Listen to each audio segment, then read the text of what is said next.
So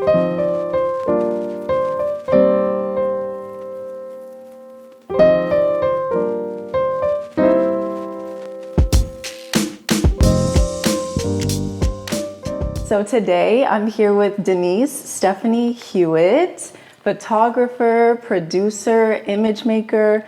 Thank you so much for being here today. Thank you for having me. How are you today? I'm doing so well. How are you? I'm good. Thank you so much. You're a busy woman, so it must be hard to pin you down. So I'm very happy to have you here today. Thank you. Your Instagram bio used to say, shot a magazine cover at 17 and nobody noticed. But I noticed that changed. It did change. You changed it to shot a magazine cover at 17 and Essence noticed. Essence, the #1 media company dedicated to Black women. That's a big deal. Truly, yeah. Please tell us about your recent feature in Essence magazine. Oh my gosh. So first of all, shout outs to Omri Gibson. I met her at a retreat actually that one of my peers, Jonica Rivers, did at a basically her hometown in Fort Worth, Texas, and it was just a retreat for like Black women writers and creatives. And I met her there. She's so sweet. Also a DJ, so nice. she turns people up. Beautiful. And yeah, she included me alongside a bunch of other amazing creatives in that feature, just highlighting us across all creative disciplines, which is really cool. So not just creative production and photography, but you also have like gallery artists, you also have musicians. So it was nice to be actually recognized by a magazine company that I've seen for my entire life. By such an influential just media company in general. Exactly. So I think that's a super big deal. And you also recently attended the Gordon Parks Foundation Gala. Oh my gosh. That is a huge deal. I mean, so that foundation, I read, is committed to uplifting change makers in the arts. So you received a scholarship from this foundation. What was that like, getting that notification that you got the scholarship, and what comes with all of that? Oh man, I got the call. So I just did a semester abroad at Spelman College. So I was there, not even on NYU's campus, not even in the city. Wow. And I got the call from one of my peers and mentors, honestly, Deborah Willis, who told me that I'd be receiving it on behalf for NYU, which was insane, especially because that semester for me was really about kind of refocusing and remembering again why I do it and trying to really focus on the craft, focus on the history, especially when it considers, Gordon Parks' entire legacy. This year we were celebrating his work with pushing forward the Brown v. Board case. So he had images of the doll test and how young Black children would choose one doll over the other, which was really influential in terms of that case. So especially, I think that it's not just about creating beautiful images, but also images that are actually pushing forward and shaping culture and also law at some point too. So to be recognized by someone's foundation, which has this legacy, and to be honestly in that room with so many change makers and history makers, it was insane. So literally Angela Davis was like the key highlighted person there. I got to meet or see Spike Lee was there as well. Wow. Oh my goodness. Swiss Beats obviously was one of the speakers. Thelma Golden, Amy Sherald, oh my goodness. But yeah, just so many I love that. amazing people. And I love that you said that it reminds you why you do it, because this foundation obviously is a good way for you to stay grounded. Like, they're reminding you what's really significant about these types of careers. And what an honor for you to be invited to such a prestigious event as a sole result of your accomplishments. Because I feel like in New York City, it's kind of hard sometimes to get your foot in the door when you don't have certain connections or family members that can facilitate that, because it is very political. I don't know if you would agree with that statement. Yeah, it's definitely a lot of your own hard work and consistency in creating your imagery and kind of staying focused with that. But also, and this is part of my advice that I would give, is that you have to be in these events. You have to go outside. You have to put yourself out there by going and being there. Yeah. So it's about going to the events, going to the gallery openings, all of the different things that you know the people that you want to be around and the people that you're inspired by are going to be in those rooms. Exactly. So, you know, for example, I first started my photo career at Red Hook Labs. And there is where actually I met someone super important, which I'm about to reveal. But I had gotten my first ever magazine publication. Yes. My first time getting to shoot for a magazine. Yes. And doing my own editorial. I got to do my own casting and everything. And I saw somebody who was like tall, had a really cool jacket, and I was like, man, I kind of want to, maybe he'd be cool to shoot. I had one of my teachers help me to like call him over, be like, hey, because I was still really like shy and stuff. Right. Be like, hey, I want to shoot you for this thing, da da da. Photographed him. Later turned out to be Tyler Mitchell, who was the first ever Black photographer to shoot the cover of Vogue. This was before that happened, and so it's so funny. He ended up being back in the studio as well, doing a class and some other like studio stuff in there. And he was telling me that he was over budget for this shoot. He was so scared, like, oh no, like I'm over budget. I don't know what to do. I'm like, you know, nervous about it. Turns out it was that shoot. Wow. I'm like, so casual, so calm. What? That is amazing. So, oh my gosh. Seriously, so that's like one of my peak examples of just being reaching out, being in the room. Another one I saw, there was one person who had Pierre Moss shoes on. And I was like, oh my God, I love those shoes. I didn't reach out to him, but turned out to be Anthony, who worked there. And I really At Marie Claire. At Pierre Moss. Oh, I see. He worked with Pierre Moss to do some of their like marketing and stuff. And so, you know, again, you never know who these people are. No. So it's really about just being there. Even if it's that small compliment, I like your shoes. Yeah. You don't know who it is. Yeah. So, yeah. And that's also why people say just be nice to everyone. I mean, in general, you should be a good person. You should be nice. Yeah. But at the same time, when it comes to these spaces and these careers, you never know who you're around. You never know who's watching, and you never know who you're talking to. So I think that's a real testament to that. And just in general, this is really a big deal. I mean, I've always felt like these large media houses and these foundations and these gatekeepers, especially if they claim to be dedicated to Black people, have a unique responsibility to uplift Black creatives like yourself. So it's really, really nice to see Essence and the Gordon Parks Foundation doing just that, because your achievements, they deserve to be commemorated. So yeah, one of your very first achievements, like you just talked about, was shooting for Marie Claire at the age of 17. That was a really, really big deal for you. How did you get that opportunity? So, and once again, this goes back to my time at Red Hook Labs photo studio. So that one, I had just been in that studio for, I want to say 3 years. So I was doing both my own like photo shoots within the space, but I also was a part of originally a part of their summer program, their summer youth program, where they just had an application process. You come in and you do, I think it was pretty much weekly, go in and do photo shoots. You learn about studio lighting, you learn about film cameras, all those things. And so I had been there for 3 years. I ended up doing a teacher's assistant job there as well. So I was there multiple times throughout the week, throughout all my schooling.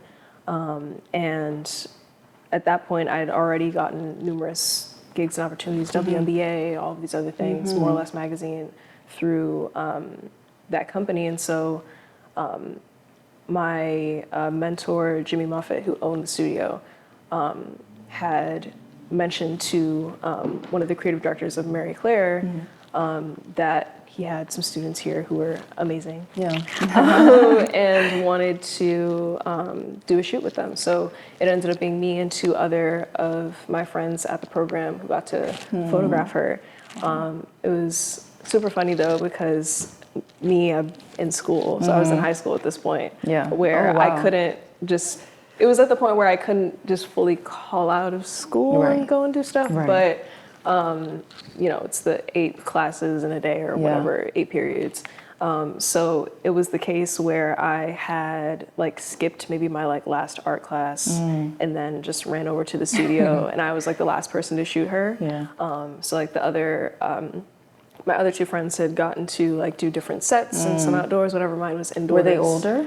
Yes, they were older. So I think they were in their early 20s at this point. Wow. But yeah. Wow.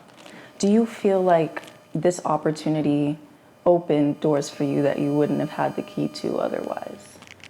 I don't think so. I think that it was one that was definitely something that I could use to back myself, though. Right. To like add it's to your my resume. repertoire, to add to my portfolio and resume that like I shot a magazine cover. And people are like, oh, yeah. Wait, say that again one more time. Yeah. You know, so it was definitely something that I used to like let people know that this is where I am and this is what I have achieved thanks to the community around me.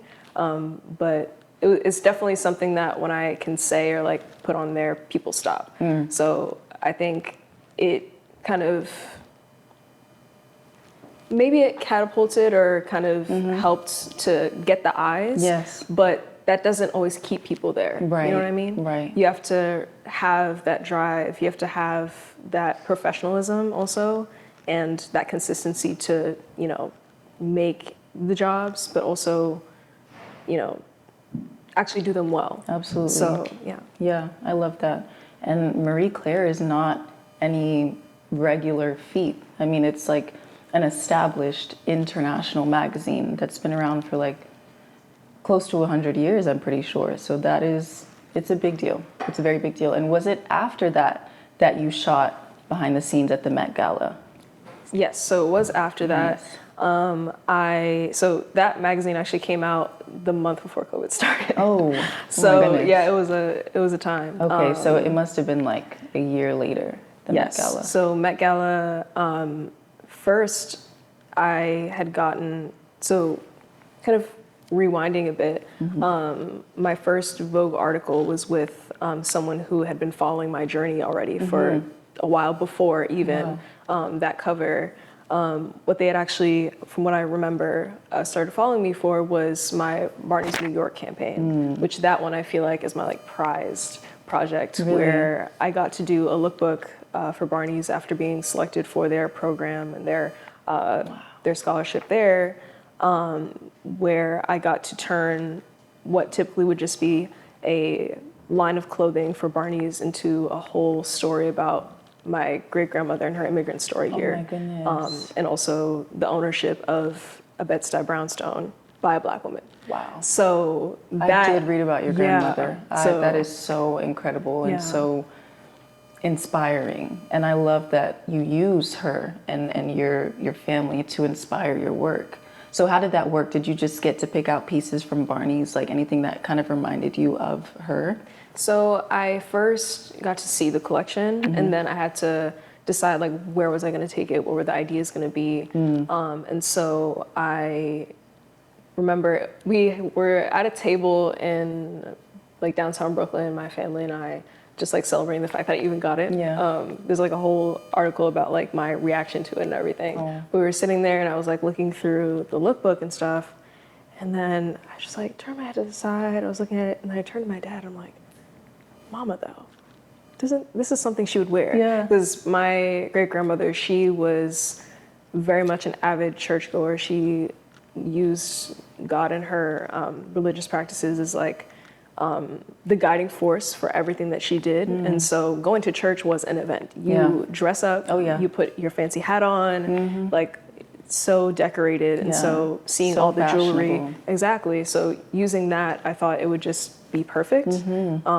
And so, yeah, we shot it inside the brownstone. But that was a important project for me to be on, which is where the writer saw me and continued to follow my journey. And previously she had been at a completely different magazine, but it turned out that she was writing a story about rising seniors or graduating seniors in high school and what that transition is going into college during a COVID year.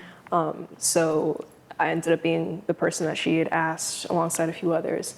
And from there, she was like, okay, we know that we have a Black photographer in New York, and how can we get her involved? And so, yeah, it was from that relationship that I was able to shoot Met Gala next, which is my next project. Yeah.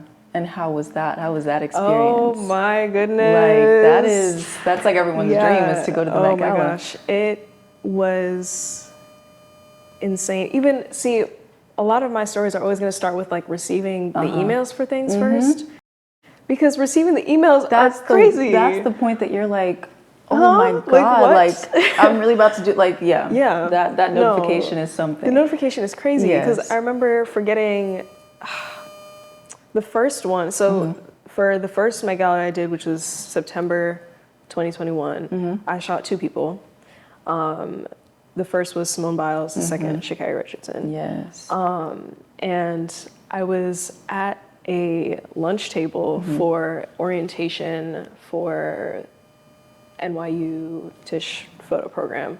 We were talking about like a club magazine. So we had done like a lunch with everyone, and I'm sitting there, I get like a ping on my phone, I like scroll to open it, and then I see her name, and I had to hold it in so Simone badly. Biles' name. Yes, Simone Biles' name next to Vogue. I was like, okay. Oh my goodness. Yeah, it was ridiculous. So I'm just sitting here trying to keep my composure. Right? But like, who can? That's so but exciting. Who can? It was insane. And then hilariously after, I'm like, later on in the day, I get another notification, like on a similar email thread. I thought it was about Simone. Yeah. Ended up being Sha'Carri, and I was like, oh my God, what is happening right now? So it was both of them at the same Met Gala. Same Met Gala, one day after the other. Amazing. So yeah. So you got to be behind the scenes working with Vogue, taking photos of them before they went out onto the red carpet. Yeah. Amazing. Like that is just, I'm sure that was a dream come true for you. And I insane. love how, because I feel like the focal point of a lot of your work is Black women and, you know, our experiences and our beauty. So I find it really amazing that you were able to shoot 2 super influential Black athletes, Black female athletes. And those photos were so powerful and just so amazing. Thank you. So again, you're now featured in Essence, but it's not the first time that you've been recognized by a magazine. You were also featured by, was it Cultured magazine? Cultured, yeah. I loved that article. It was titled "The NYU Student Ditching Class to Go to the Met Gala." And I feel like that article really emphasized like the abnormality of your life, because you're really living this like this double life right now.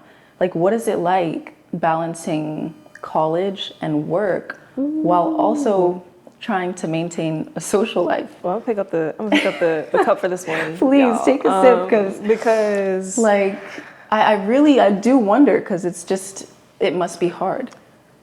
Girl, it is. I don't I don't really know how I do it, but also I can't necessarily be surprised at myself because I've been doing this since high school. I started working and learning about photography and taking it really seriously the summer of my 9th grade year. So, you know, going from the 8-period class structure, rushing on MTA buses to go there, doing outfit changes in the middle of math class. Like, you're not new to this. I'm not new to this. Yeah. So, you know, it's a lot of discipline that has been both taught and learned the hard way over time, and just knowing where the priorities lie. I've had a lot of people ask me, why don't I just drop out of college? Right. Like, you got it. Da, da. But I have a larger vision in mind. Not everything is about what happens right now. And also some of the greatest artists are known like posthumously.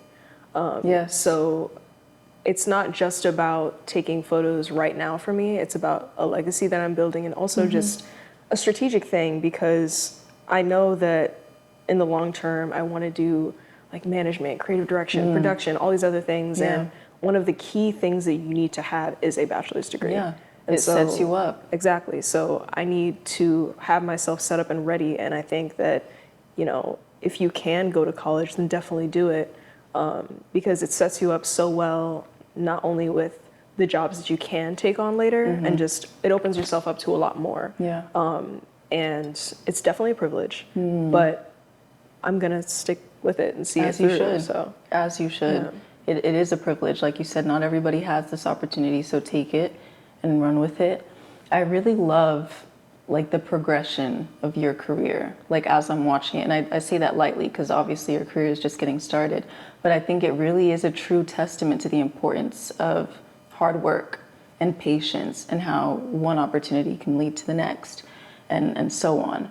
I feel like in creative careers, it's really hard to keep this like work-life balance because your work is your life. Like you were saying, you've been doing this since you were in 9th grade. Like it's something that you're accustomed to, right?